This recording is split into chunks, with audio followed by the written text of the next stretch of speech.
नमस्कार दोस्तों, आज हम बात करेंगे सफ़ेद मूसली के बारे में। साथियों, ये एक औषधि पौधा होता है। पहले हमारे जंगलों में, पहाड़ों में ये औषधि पौधा मिल जाता था, लेकिन इस समय पहाड़ और जंगल काफ़ी कम मात्रा में हैं, तो इसलिए ये काफ़ी हमें कम मात्रा में देखने को मिलता है और इसीलिए इसका मार्केट में रेट भी काफ़ी हाई है। ये कितना गुणकारी पौधा होता है, मेरे ख़्याल से बताने की आवश्यकता नहीं है। तो आज हम बात करेंगे कि सफ़ेद मूसली को हम हमारे खेतों में खेती और फसल के रूप में किस प्रकार कर सकते हैं। तो आइए चलिए देखते हैं।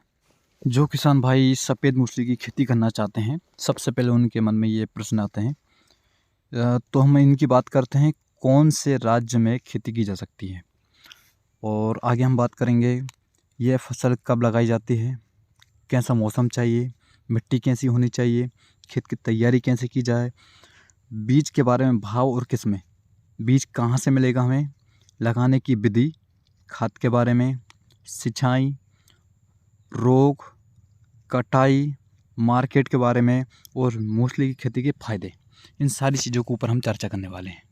सफ़ेद मूसली की खेती भारतवर्ष में काफ़ी राज्यों में की जाती है। मध्य प्रदेश, उत्तर प्रदेश, हिमाचल प्रदेश, महाराष्ट्र, पंजाब, राजस्थान आदि कई राज्यों में की जाती है। तो अभी हम बात करते हैं सफ़ेद मूसली की खेती कब की जाती है। यह फसल मुख्यतः जून महीने में लगाई जाती है और अगर इससे हम अधिक लेट होते हैं तो 15 जुलाई तक भी हम इस फसल को कर सकते हैं।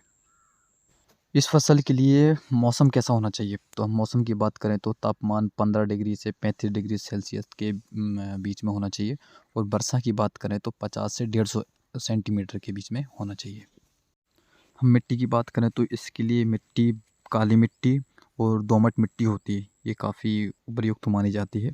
बाकी और मिट्टियों में भी ये हो सकती है।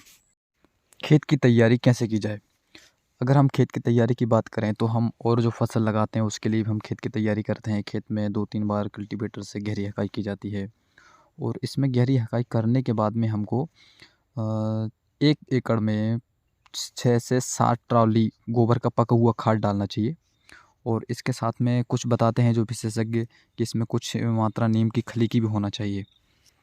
ये जैविक हमको खाद डालना है, इसमें ज़्यादा रासायनिक खादों का प्रयोग नहीं होता है क्योंकि ये औषधि फसल होती है। और इसके बाद में हमें जो हमारी मेड़ बनाने के जो साधन होता है हमारे पास, सब एरिया में अलग अलग तरीके का होता है, उससे हमें इसके लिए मेड़ बना देना चाहिए। मेड़ में ही ये ऊपर लगती है, उस हिसाब से हमें हमारे मेड़ की जो सेटिंग होती है उस हिसाब से हमें कर लेना चाहिए। अगर हम इसमें देखें ऊपर मेड़ पे पेड़ से पेड़ यानी कि जो इसकी जड़ें लगती है, जड़ों से जड़ों की अगर दूरी की बात करें तो 4 से 5 इंच होती है और मेड़ से मेड़ की दूरी की बात करें तो लगभग 1 फीट होती है। बीज कहाँ से लेना चाहिए और कौन सी किस्म का लेना चाहिए?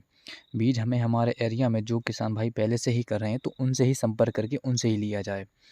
और किस्म की अगर बात करें तो इसमें होती है जवाहर सफ़ेद मूसली और दूसरी होती है राज विजय सफ़ेद मूसली। ये दोनों किस्में काफ़ी अच्छी होती हैं।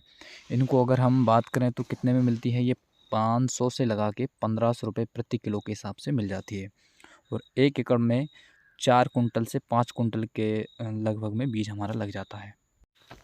प्रति एकड़ इसका उत्पादन की अगर बात करें तो 1 एकड़ में लगभग जो गीला माल होता है वो 20 से 22 कुंटल मिनिमम इतना निकलता है, जो सूखने के बाद में मात्र 4 या 5 कुंटल बचता है। वर्तमान मार्केट की बात करें इसके रेट की तो जो सूखा माल होता है जो 4 कुंटल या 5 कुंटल प्रति एकड़ निकलता है वो हमें व्यापारी भाई लगभग 2000 1800 1500 रुपये प्रति किलो दे रहे हैं। हमारे यहाँ से किसान भाइयों के यहाँ से वो लगभग 1000 रुपये 900 रुपये तक उठा लेते हैं।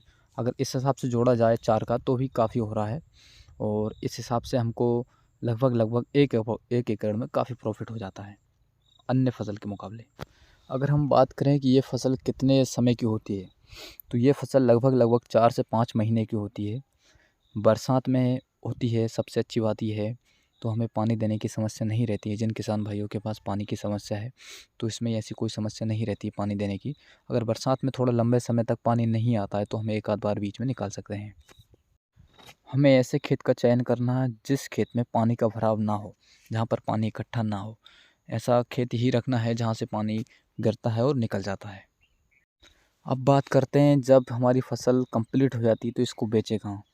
भोपाल में भी काफ़ी व्यापारी हैं, मूलचंद फूलचंद काफ़ी पुराने व्यापारी हैं, ये भी ले लेते हैं।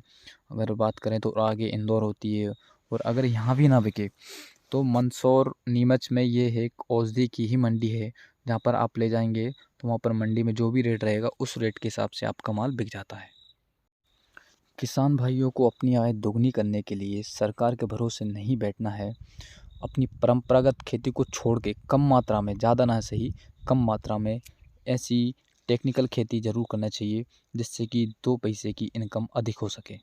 हमारी जानकारी कैसी लगी आप हमें कमेंट करके ज़रूर बताएं। अभी तक हमारा चैनल आपने सब्सक्राइब नहीं किया है तो चैनल को सब्सक्राइब ज़रूर करें। धन्यवाद।